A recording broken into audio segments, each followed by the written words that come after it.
The president mounted an appallingly racist attack on 4 Democratic women of color in Congress. For more on this, it's time for a closer look.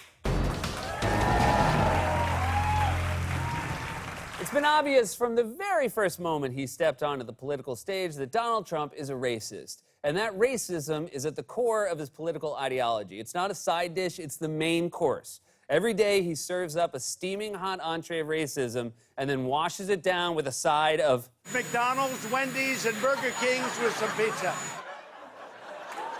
Trump launched his political career by questioning the legitimacy of the first black president, began his campaign by claiming Mexico was sending criminals and rapists to the U.S., and said a judge who was overseeing a lawsuit against him in 2016 shouldn't be allowed to oversee the case because of his ethnicity. Now, this judge is of Mexican heritage. I'm building a wall. Okay, I'm building a wall. But you're invoking his race when talking about whether or not he can do his job. Jake, I'm building a wall, okay? I'm building a wall. If you are saying he can't do his job because of his race, is that not the definition of racism? No, I don't think so at all. No?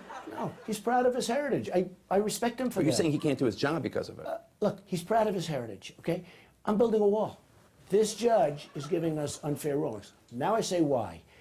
Well, I'm building a wall. Okay, but why won't you tell us what you're building?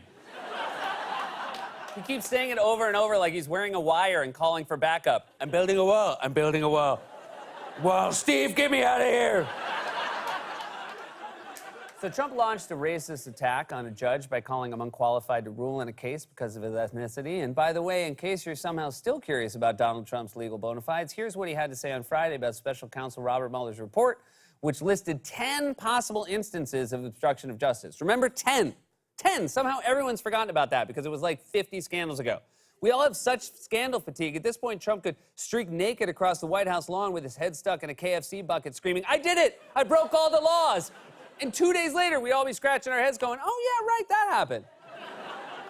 So Trump was asked about the Mueller report on Friday, and he tried to claim that Article 2 of the Constitution gives him the power to basically do whatever he wants. Now, remember, this is the same guy who said a judge wasn't qualified to rule on a case because of that judge's ethnicity. By comparison, here's Trump talking about Article 2 of the Constitution of the United States. Number one, there's no crime. And how do you obstruct when there's no crime? Also, take a look at one other thing. It's a thing called Article 2. Nobody ever mentions Article 2.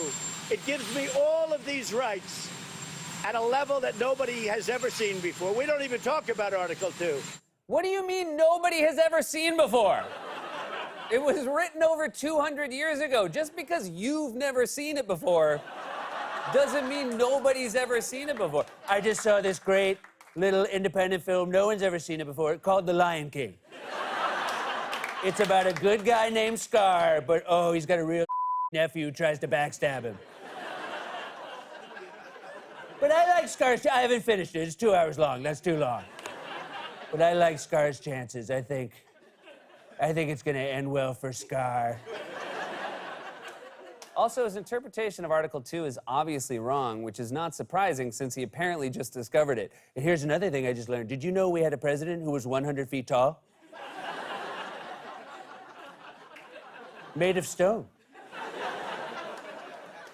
What we saw in that interview was the core of Trump's racist worldview, and we saw it yet again on Sunday when Trump launched a stunningly racist attack on 4 progressive women of color in Congress. The President of the United States told progressive Democratic women of color in Congress to go back to the crime-infested places from which they came. Trump writing this: "So interesting to see progressive Democrat congresswomen who originally came from countries whose governments are a complete and total catastrophe, the worst, most corrupt and inept anywhere in the world, if they even have a functioning government at all, now loudly and viciously telling the people of the United States, the greatest and most powerful nation on earth, how our government is to be run. Why don't they go back and help fix the totally broken and crime-infested places from which they came, then come back and show us how it is done? These places need your help badly. You can't leave fast enough.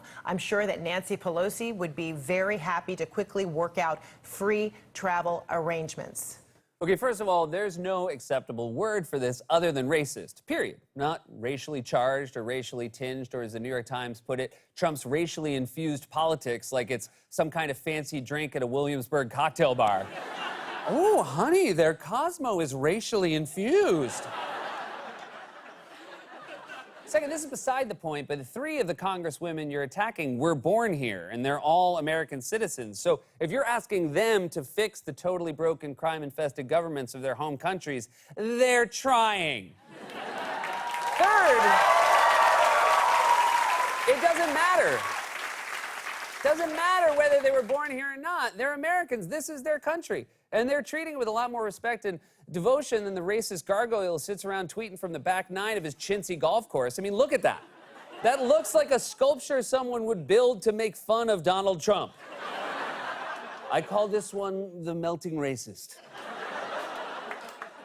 And then today, Trump reeled off yet another racist tirade at a White House event called the Made in America Product Showcase. First, he took questions from reporters and defended his tweets when asked if they were racist. Not at all. Do you think those Democratic congresswomen are not American? Somebody has a problem with our country. If somebody doesn't want to be in our country, they should leave. I think it's very fitting that he's standing next to a boat because he always looks like he just fell off the side of a booze cruise and got dragged back onto deck by a lifeguard. Then Trump moved over to the podium where he continued his tirade and doubled down on those racist tweets. If you're not happy in the U.S., if you're complaining all the time, very simply, you can leave. You can leave right now.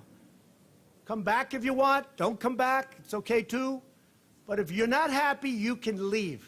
I'm sorry, you're accusing someone else of complaint. All you do is complain. You spent the 8 years of Obama's presidency lying and complaining about everything. In fact, at one point, you actually bragged about the fact that you were great at whining. I am the most fabulous whiner. I do whine because I want to win. And I'm not happy if I'm whiners not winning. winners? And I am a whiner.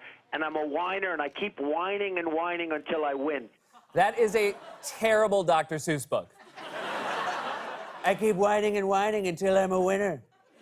And then I go home and have pizza for dinner.